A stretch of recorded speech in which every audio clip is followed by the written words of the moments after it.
누가복음 20장 19절입니다. 19절부터 26절까지 우리 다 같이 한 소리로 합독을 하겠습니다. 서기관들과 대제사장들이 예수의 이 비유는 자기들을 가리켜 말씀하신 줄 알고 즉시 잡고자 하되 백성을 두려워하더라. 이에 그들이 엿보다가 예수를 총독의 다스림과 권세 아래에 넘기려 하여 정탐들을 보내어 그들로 스스로 의인인 체하며 예수의 말을 책잡게 하니 그들이 물어 이르되 선생님이여 우리가 아노니 당신은 바로 말씀하시고 가르치시며 사람을 외모로 취하지 아니하시고 오직 진리로서 하나님의 도를 가르치시나이다 하니 우리가 가이사에게 세를 바치는 것이 옳으니까 옳지 않으니까 하니 예수께서 그 관계를 아시고 이르시되 데나리온 하나를 내게 보이라. 누구의 형상과 글이 여기 있느냐? 대답하되 가이사의 것이니라. 이르시되 그런즉 가이사의 것은 가이사에게 하나님의 것은 하나님에게 바치라 하시니 그들이 백성 앞에서 그의 말을 능히 책잡지 못하고 그의 대답을 놀랍게 여겨 침묵하니라. 아멘. 오늘 말씀은 아주 유명한 가이사의 것은 가이사에게 하나님의 것은 하나님께 바치라라고 하는 그 구절이 있는 본문이 되겠습니다. 과연 이 말씀이 의미하는 바가 무엇일까요? 또 이것이 오늘날 우리에게는 2000년 전에 예수님께서 하신 이 말씀이 오늘날 우리에게는 어떠한 또 교훈이 됐고 어떠한 도전의 말씀이 되는지 오늘 말씀을 통해서 함께 은혜를 나누겠습니다. 우리가 이 말씀을 좀 하려면 먼저 이 질문을 한 사람들, 이 질문을 예수님께 한 사람들이 선한 의도로 물은 것이 아니라 예수님을 함정에 빠뜨리기 위해서 물었다는 것을 우리가 알아야 합니다. 22절 그들이 물은 것을 한번 보겠습니다. 22절 다 함께 합독합니다. 우리가 가이사에게 세를 바치는 것이 옳으니까 옳지 않으니까 하니 사람들이 와서 묻습니다. 세금을 내야 될까요? 말아야 될까요? 이것은 선한 의도가 아니에요. 이 사람들이 예수님께 질문하는 그 표정은 마치 진리를 탐구하는 것처럼 왔어요. 21절을 보면 이 사람들이 이 질문을 하기 전에 이렇게 이야기합니다. 당신은 올바르게 말씀을 가르치시는 분입니다. 사람을 외모로 취하지 아니하시는 분입니다. 오직 진리로서 하나님의 도를 가르치시는 분입니다. 아주 겸손한 발언으로 아주 공손하게 예수님께 나왔어요.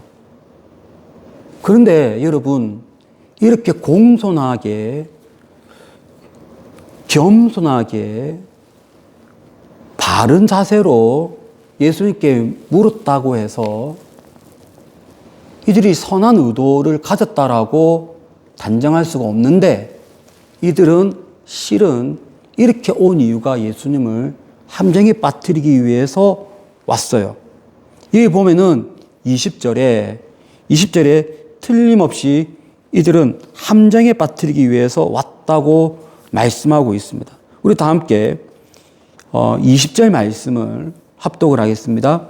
이에 그들이 엿보다가 예수를 총독의 다스림과 권세 아래에 넘기려 하여 정탐들을 보내어 그들로 스스로 의인인 체하며 예수의 말을 책잡게 하니 관계, 책잡기 위해서 함정에 빠뜨리기 위해서 이들은 왔고 그리고 예수님께 마치 진리를 탐구하는 것인 것처럼 물었어요.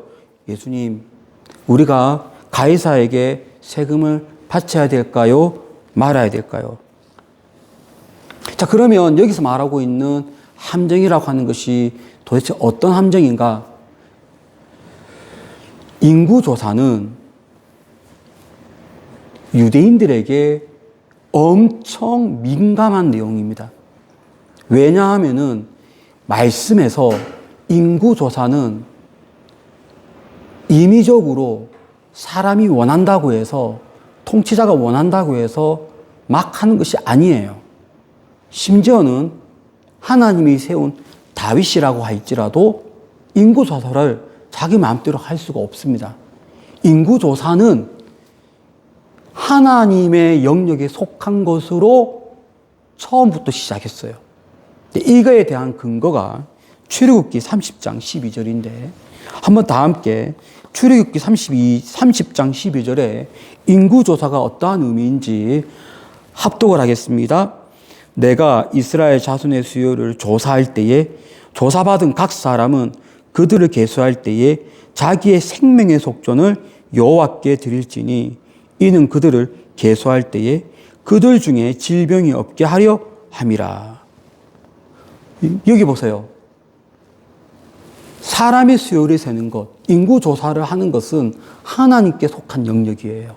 근데 만약에 통치자가 인구조사를 하려고 한다고 하면은 생명의 속전을 하나님께 드리고 그리고 나서 인구조사를 할 수 있는 거예요.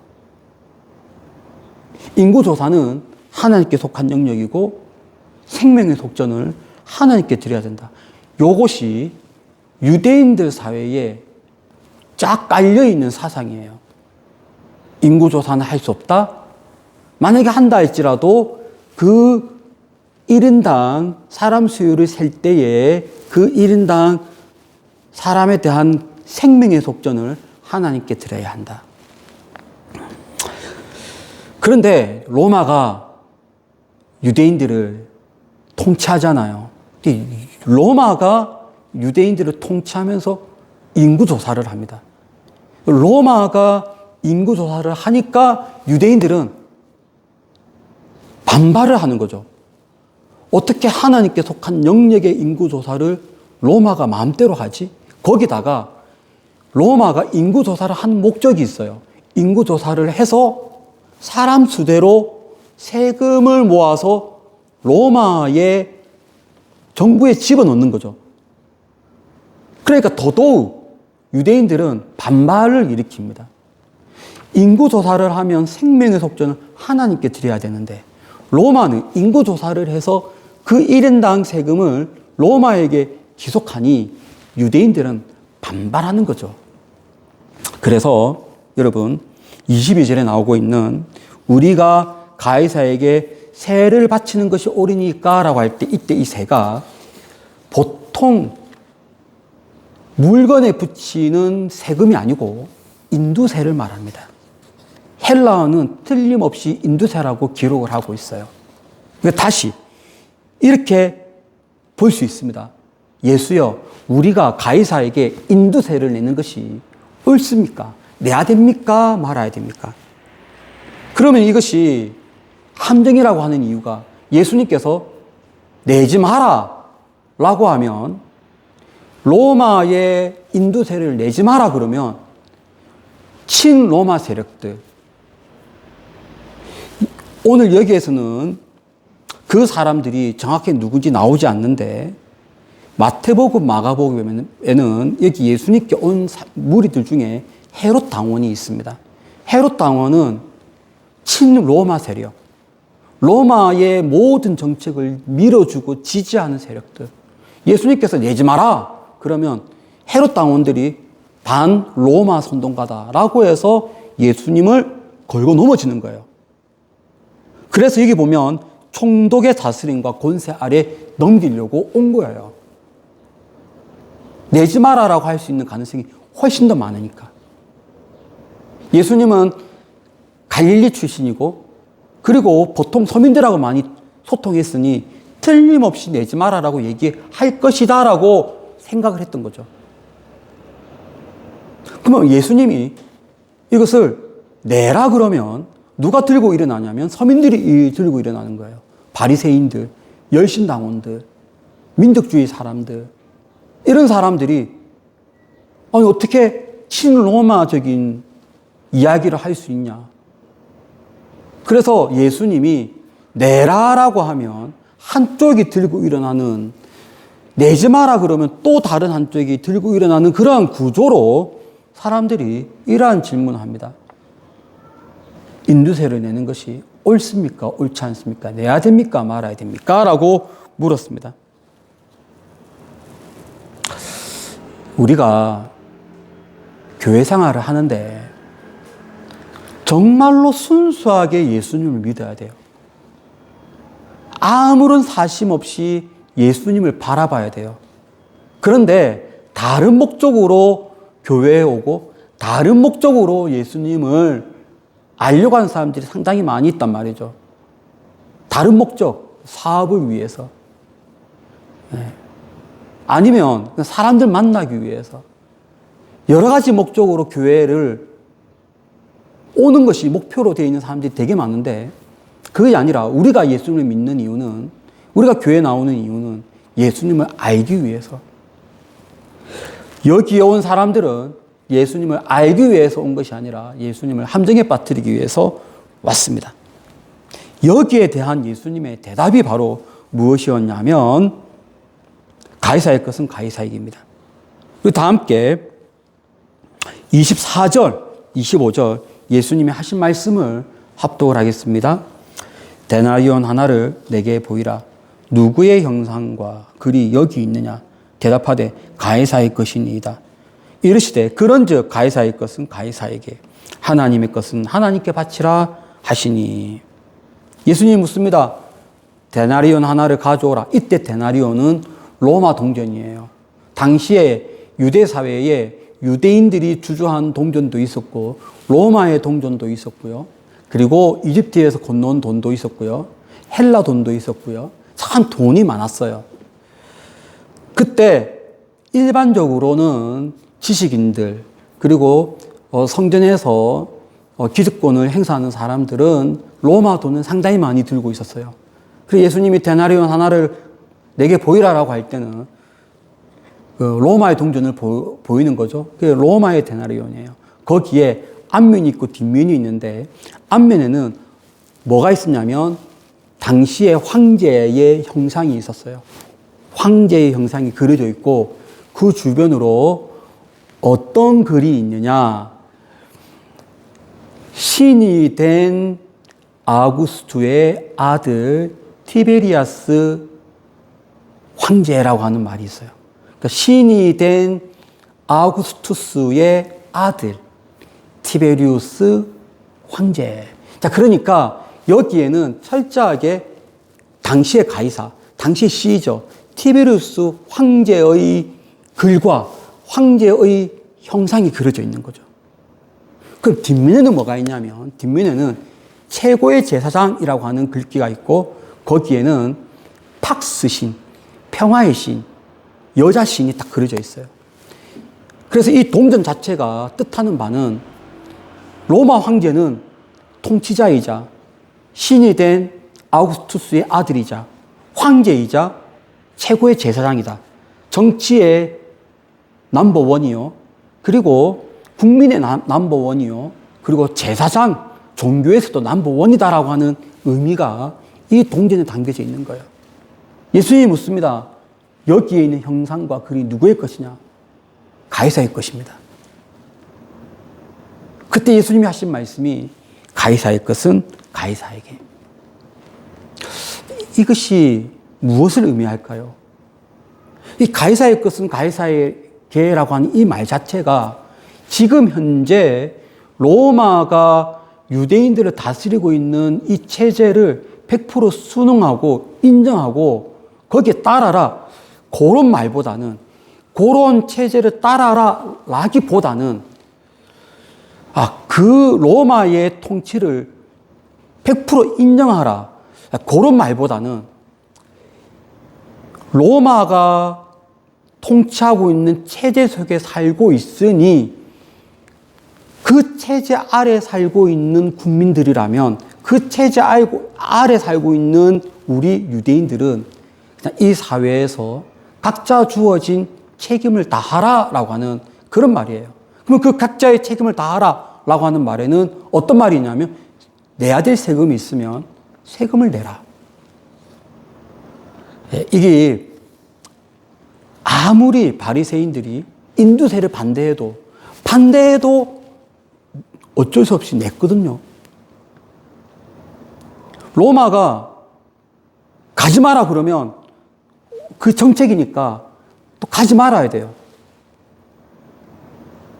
여기에 있는 말씀은 각자 모든 사람들은 주어진 자기의 일터에서 책임을 다하라 라고 하는 말로 우리는 해석을 할 수가 있습니다. 가장 대표적인 한 예가 다니엘, 우리가 예를 볼 수 있습니다. 다니엘이 포로로 잡혀가서 바벨론에 포로로 살았어요.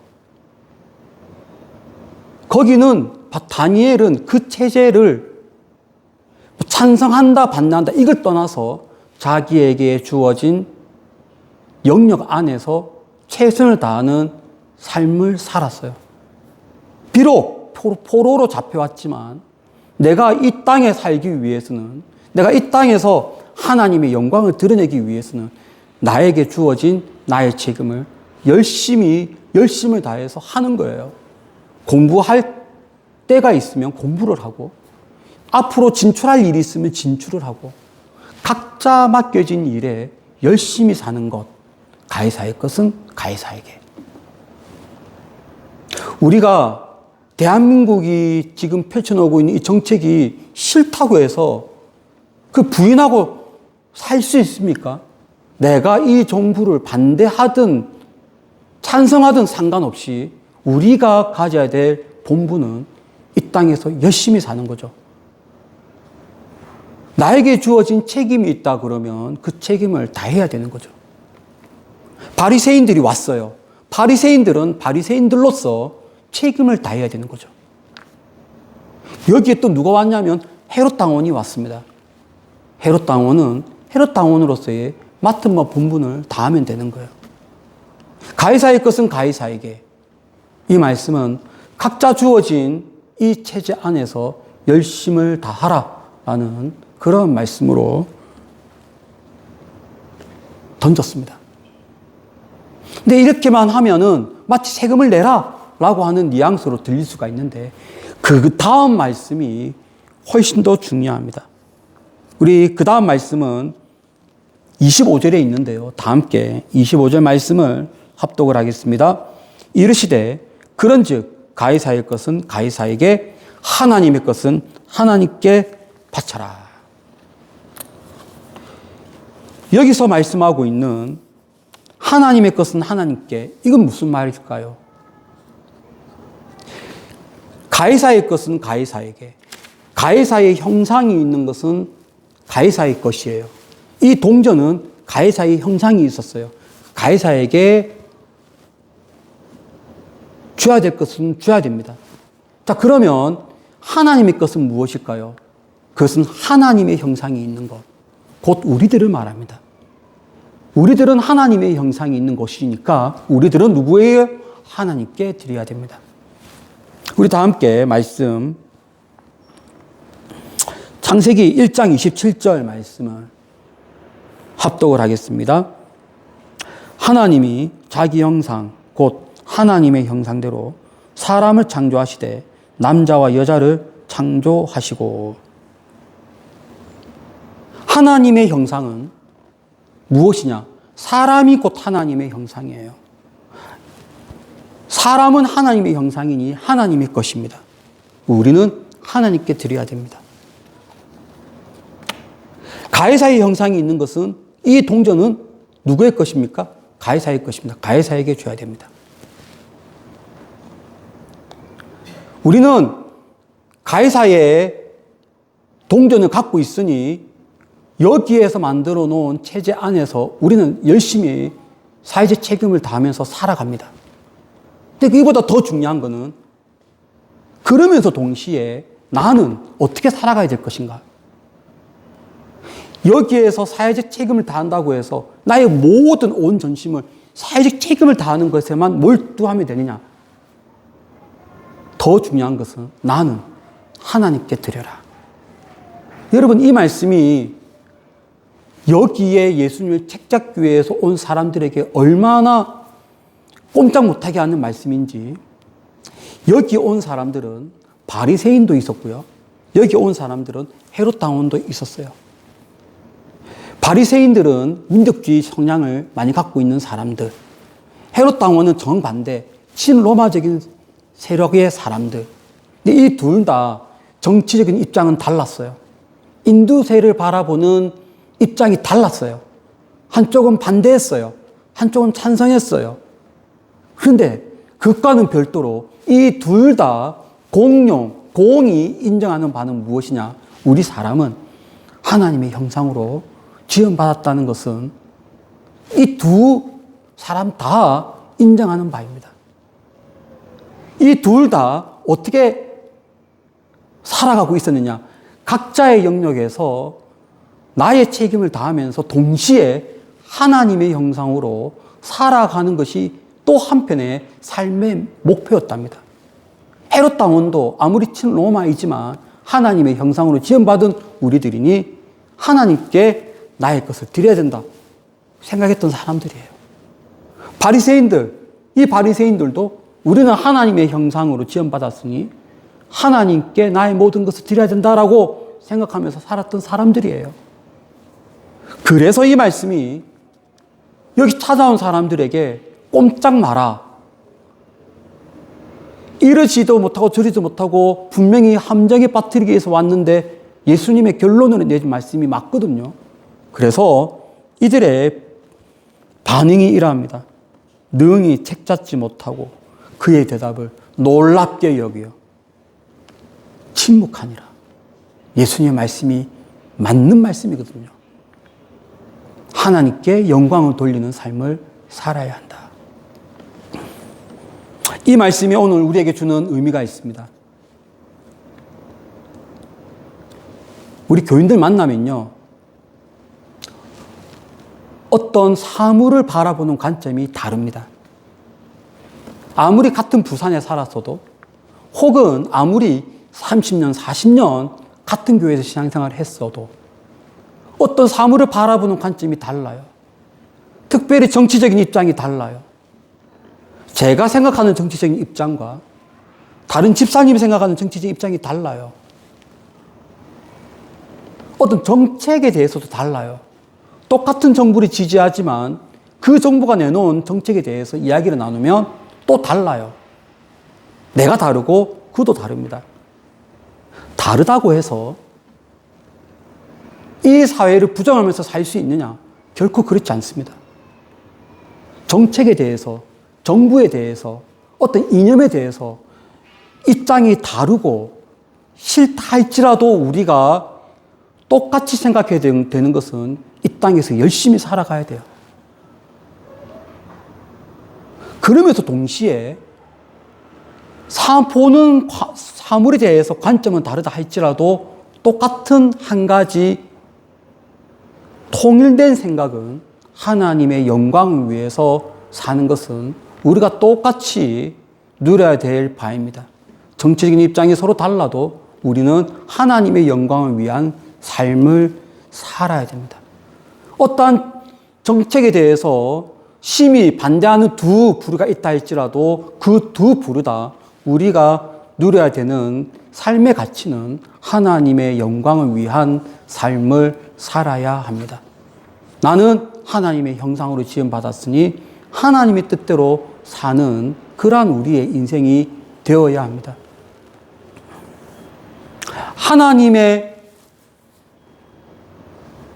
뜻대로 사는, 하나님의 영광을 드리는 최고의 삶은 어떤 삶일까요? 바로 예배하는 삶입니다.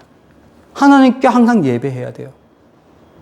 내가 피곤하다고 해서 하나님께 예배하는 삶을 중단할 것인가?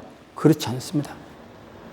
피곤하다 할지라도 하나님께 예배하는 삶은 우리가 똑같이 가져야 되는 우리의 삶의 목표입니다. 너무 바빠요, 인생이. 너무 바쁘다고 해서 바쁜 거에만 몰두하면 그것은 곧 가해사의 것은 가해사에게만 드리는 인생이죠. 그러나 우리가 해야 될 것은 가해사의 것은 가해사에게 준다 할지라도 이보다 더 중요한 것은 그러한 바쁜 중에서도 하나님께 나와서 하나님께 예배하는 삶을 우리는 가져야 합니다. 나의 시간, 내가 누리고 있는 이러한 환경, 나의 상황들, 모든 것에서 하나님께 나의 모든 것을 드리는 것, 그것이 바로 하나님의 것은 하나님께 바치라입니다. 이 말씀은 고난주간 화요일에 있었던 일입니다. 고난주간 화요일은 고난주간 월요일부터 예수님이 십자가에 못 박혀 돌아가신 금요일 요 사이에서 가장 많은 일들이 있었던 날이 화요일입니다. 특별히 화요일은 무엇이 집중되었냐면 예수님을 책잡기 위해서 사람들이 계속 예수님께 찾아오는 장면이 화요일에 많이 있었어요. 월요일 날 예수님은 성전을 정화했습니다. 상을 엎었어요. 환전상을 엎었어요.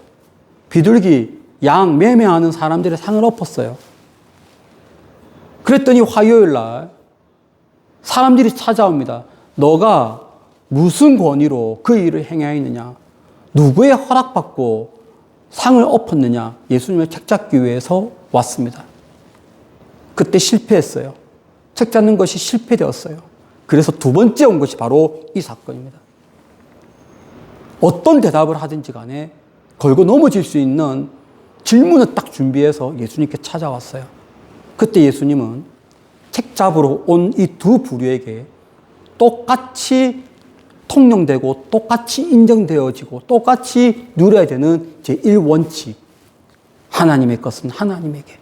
사람의 형상은 하나님께 영광 돌려야 되고 사람의 형상은 하나님의 형상은 하나님께 예배드려야 되는 삶으로 말씀하셨어요. 이것이 오늘날 우리들의 말씀이 되어야 합니다. 많은 목적으로 예수님께 나와요. 많은 다른 목적으로 오는 사람도 많아요. 놀기 위해서 오는 사람도 있고 사업하기 위해서 오는 사람도 있고 또 사람들 자기 나름대로의 생각을 가지고 사람 만나기 위해서 온 사람도 있어요. 그러나 결국 이 모든 사람들은 하나님께 영광을 돌리는 인생이 되어야 합니다. 지금 이 말씀을 듣고 있는 여러분 모두도 내가 어떠한 정치적인 입장, 어떠한 사회적 상황, 어떠한 입지에 있든지 간에 상관없이 하나님께 영광을 돌리는 그러한 삶을 누리시기를 축복합니다. 예배하는 삶, 나의 모든 것을 하나님께 드리는 삶, 내가 가진 모든 것을 하나님께 바치는 삶, 여러분 그러한 삶으로 한평생 하나님께 영광 돌리며 예배하는 삶으로 승리하시기를 예수 이름으로 축원합니다. 기도하겠습니다. 은혜와 사랑이 풍성하신 하나님 아버지 감사합니다. 우리 평생에 하나님께 예배하고 하나님께 영광 돌리는 그러한 인생, 그러한 삶이 되게 하여 주옵소서. 감사하며 예수님의 거룩하신 이름으로 기도드립니다. 아멘.